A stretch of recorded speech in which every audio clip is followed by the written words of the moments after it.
Well, let's now turn to battleground Tripura. The state will witness a three-cornered poll battle as the first major election in 2023. Now, between the BJP and IPFT, that is the Indigenous People's Front of Tripura on one side, and the Left Congress Alliance on the other, with the fresh element of the newly floated regional party, the Tipra Motha, led by Royal Scion Pradyot Manik Saha Barman.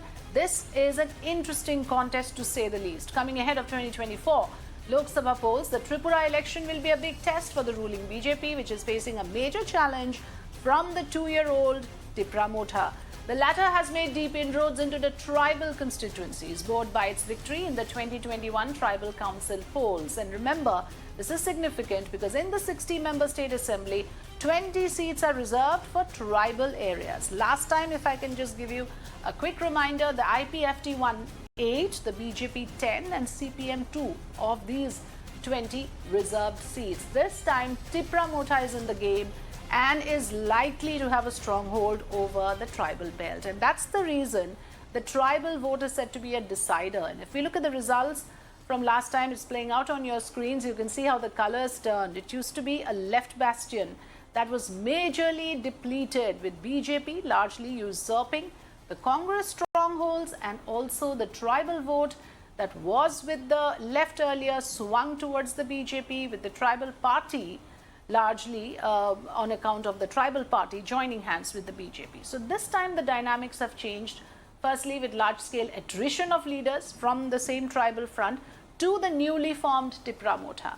So that brings us again to the leader of Tipra Motha, Pradyot Barman, who has emerged as a force to reckon with. Little wonder, therefore, that all sides are busy wooing him. His poll plank is Greater Tipra Land, a separate state for Tripura's indigenous people. Let's in fact listen in to what the various political leaders have to say and what their respective poll planks are. Here it is. I've taken my service to my community very seriously. And you are here to stay? I'm here to deliver. You are here to deliver. The newspaper headlines are saying that Pradyot might quit politics. You have said that. I said after I deliver, I'll quit. After you deliver. Till the time you do not deliver, you're going to be in active politics. Yes, I'll probably outrun you. And also fight elections. I'll not fight elections for myself. I'm expecting that more than last time seats we will get. हाँ, तो आपको लगता है BJP के लिए एकदम आसान होगा? एकदम आसान है, कोई दिक्कत नहीं। 60 में से क्या आप तो जनसभा से बोल के 50 हम लोगों को मिल जाएगा? 50 नहीं, देखिए मैं तो बता रहा हूँ, जितना हम लोग का पहले लास्ट टाइम 36 था, 36 और 8 अलायंस पार्टनर, तो इससे ज्यादा मिलेगा। You are confident of a victory, sir? I am confident. I am confident. I am confident because this government, it is thoroughly anti-people. Fascistic attack is going on in Tripura. They have snatched people's voting right. During last 5 years, there has been no vote. Manik Saha joining us live. Tamal, it's so interesting. You know, you're right there on ground in the middle of all the action. You spoke to Manik Saha, you spoke to Manik Sarkar. And of course, the man of the moment, a lot of people are touting him as somebody who will be a game changer this time, Mr. Pradyot Barman. But over to you, Tamal. I want you to take us through all the interesting tidbits and all that you have observed so far on the polling day. Well, Afrida, the talk of the town is whether the king would actually be the kingmaker. I did ask this question to the so-called kingmaker, Pradyot, and he basically asked me to address him by the first name, not address him as Maharaja. He's saying that why are you expecting me to be the kingmaker and not the king? Because they have pitted their candidates in 42 seats. Now, there are 60 assembly seats in Tripura.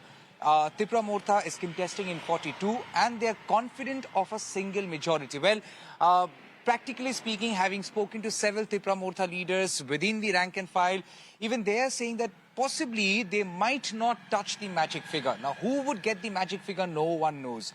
BJP is confident that they would cross the magic figure of 30. Last time they managed to get 36. They have, IPFT, the alliance with them, and they are saying they're confident to sail through the magic figure. You know, Afrida, when I started the day, I saw a huge number of people coming out and casting their vote. And as the day ended, I have seen, maybe an hour back, equal number of people standing in the queue, which means the turnout had been humongous. Not to disappoint the previous tradition of voter turnout in Tripura, To recall, in 2018, the voters' turnout, the final figure was more than 91%, by far one of the best in the country.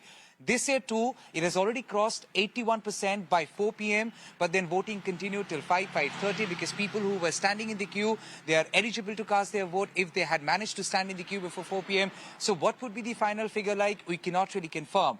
But as poll pundits often predict, their higher turnout can also be an indication of anti-incumbency. Well, BJP is saying nothing of that sort. It is the excitement among people. That's the reason they have come out and voted. So whether Tipra Motha would be the kingmaker, only time would say.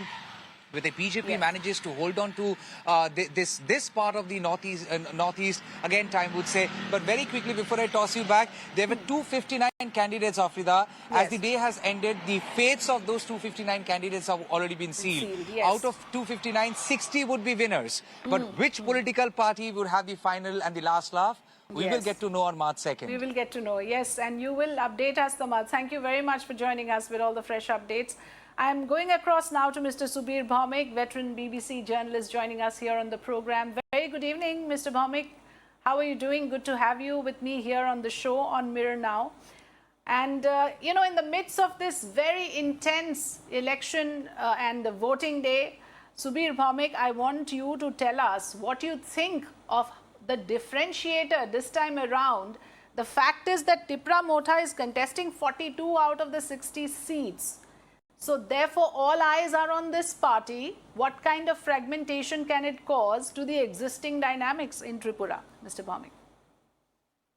Well, I think the royal factor have been trifle overemphasized. It's true that the Tipra Motha has done very well in the Autonomous District Council for the Tribal Council in Tripura a year back. And therefore, one would expect that out of the 20 seats reserved for scheduled tribes, the Motha is likely to get a lion's share of them, which could be something between 12 to 15. But having said that, if you win 12 to 15, you remain a kingmaker in Tripura and not become a king. And therefore, the fight really here is not between Motha and anybody else, but it is between the Left Congress Alliance and, of course, the ruling BJP, which is supported by the IPFT. The real fight is between these two, and depending on what happens to them, if any of these groups cross 30, they are through. If none of them do that, then of course the king becomes the kingmaker, and they would have to turn to the Motha. Now, having said that, let me tell you the latest indications. The Motha seems to be warming up to the Left and Congress Alliance, because the Maharaja went and climbed the podium just before campaigning ended 2 days ago. He climbed the podium of one of the roadside rallies in which Sudeep Barman, the Congress leader, and one of the CPIM candidates were taken part. He wished them well, and he said we should all stick together, which a lot of people think is a clear signal that Maharaj Pradyot Kishore's meeting with Amit Shah in Delhi did not go off well. He felt slighted, he felt let down, he felt upset, and therefore he has given a fairly clear indication that if the Left and the Congress were to come close enough to the magic figure, then they can count on him, to provide at least outside support for the government. That's very important. Okay.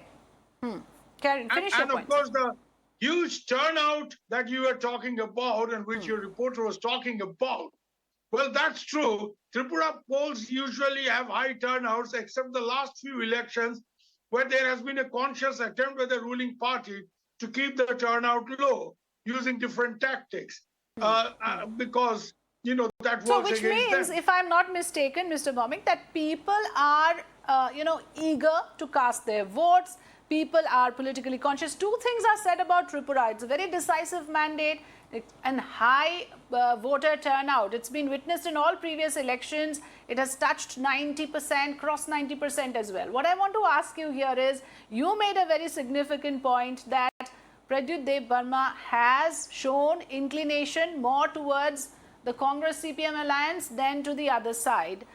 CPM losing ground to BJP, it was they were routed the last time around. What are the chances that they can regain some of it? And you have to give us some clear answers here whether BJP is likely to retain territory. Okay, let me tell you this.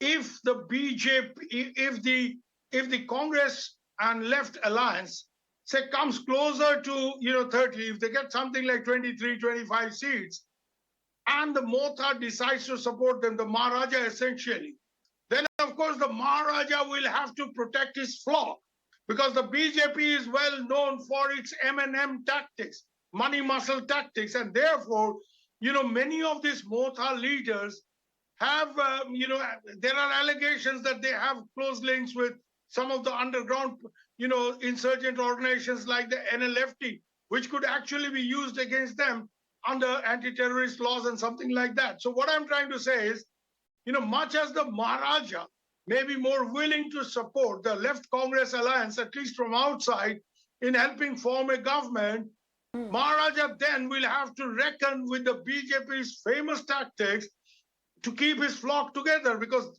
the BJP is quite capable of engineering large-scale defections in the Motha ranks, and by saying that, well, if the Maharaja was talking of greater Tipra land till the other day, now swings over to the left-hand Congress, effectively he gives up on the demand for a separate Tipra land, so he has betrayed the tribal issues and all that. And of course, there are these other inducements which we have seen in Madhya Pradesh and other states where BJP plays them to deadly effect. So Maharaja may decide to support the left Congress alliance if they come closer to the magic mark. But Maharaja in that case will have to guard his left and right flank, which means he has to keep his flock together, which may not be a very easy task for a regional party like his, where big time play of money and muscle or fear factor can actually lead to the breakup of the Motha at some point of time if push comes to shove, because the BJP is giving a huge importance to this election. The kind of mobilization, the kind of money spending we have seen in this election. I belong to Tripura, okay? Yeah. I've seen elections in Tripura from my childhood, and I've covered them since I've been a journalist in the 1980s. So I've never seen this kind of money play, this kind of use of money. And on the Tripura other side, election. Mr. Bhaumik, it seems the Congress's presence in Tripura is very poor. And Mr. Gandhi was actually in Kerala on the last day of campaigning. They have made no effort, despite the fact that it has become a Congress-looked Northeast. There hasn't been that much of a... And yet the party gets 13 seats in the alliance. Isn't that a very generous allotment from the that's CPM a generous Congress? allotment. Yes. But herein the Congress is making a major statement by not sending big leaders here. They have made it very clear that Jiten Chaudhary, the tribal leader who has been selected and projected as the CM face of the left, is also the CM face, not only of the left, but of the left Congress alliance, by which they have made it clear that their leader, Shudip Barman, will not pitch in as a chief minister candidate. So here is a major statement that the Congress is making, that it is not trying to punch beyond its weight. This is a signal to various regional parties across India that henceforth the Congress will not try to punch beyond its weight, being a national party, a grand old party, but will accept the preponderance and the predominance of local parties, regional parties, which are strong in a particular state. And the Congress will be willing to play the withdrawn forward, as we say in football, by being a junior partner. So here is a very major experiment, a new sort of thing that the Congress is trying to put ahead, that they are not going to say, oh, we are a national party, chief minister should be ours. Here they have said Jiten Chaudhary is not only the face of the left as future chief minister, but also of the alliance. So thereby, they are sending a signal to other regional parties across the country. And I'm speaking to a senior Congress leader here and said, this is the new thing. We don't want to be a heavyweight national party trying to impose anything. But they are still contesting 13 seats. So those seats can become the weak link. So, it's one thing to be taking a back seat and, like you're saying, throwing their weight. What kind of weak link are you suggesting? No, I'm saying if they are contesting 13 seats, isn't that a substantial number when we have so many players in the game now with Tipra Motha as well? isn't 13 seats something that can also be make or break in an election like this? No. Wait. The 13 seats that the Congress is contesting, in those seats, they are basically depending on a huge transfer of left vote into the Congress vote bank. You think Sudeep Barman, the big Congress leader who won the by-elections in Krishnanagar in Agartala, could win without CPM support? Out of question. Okay. I know the dynamics. Right. So the Congress, yes. the Congress and the left are doing each other a big favor. The Congress, by accepting the left as the lead charger here of the alliance, has made a major point. We are weak here. Let the left take the charge. Let their person be the chief minister. On the other hand, the left has given Congress its due weightage as a national party. This is the new feeling that the Congress may not be big in a particular state, but you need the Congress because it is the glue.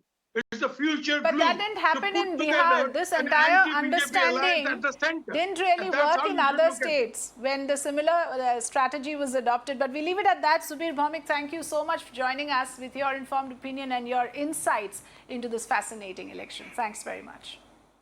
Thank you.